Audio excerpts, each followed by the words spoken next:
Հովան Ոսկեբերանը վաղ քրիստոնեական աշխարհի ամենահայտնի սրբերից եւ քարոզիչներից մեկն է։ Նա ծնվել է մոտ 347 թվականին Անտիոք քաղաքում եւ երիտասարդ տարիքից ստացել է բարձր կրթություն։ Սկզբում նա զբաղվել է իրավաբանությամբ, սակայն շուտով ամբողջովին նվիրվել է Աստծուն եւ դարձել հոգեվորական։ Նրա կյանքը առանձնանում էր խստակենցաղությամբ, աղոթքով եւ խոր հավատքով։ Նա հայտնի դարձավ իր հզոր քարոզներով, որոնց համար էլ ստացավ Ոսկեբերան անունը, այսինքն ոսկե բերան։ Նրա խոսքերը պարզ էին, բայց միևնույն ժամանակ շատ ազդեցիկ եւ կարողանում էին մարդկանց սրտերը փոխել։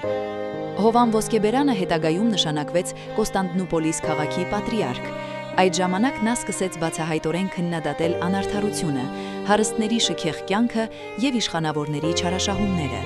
Նա քարոզում էր արդարություն, ողորմություն եւ խոնարհություն։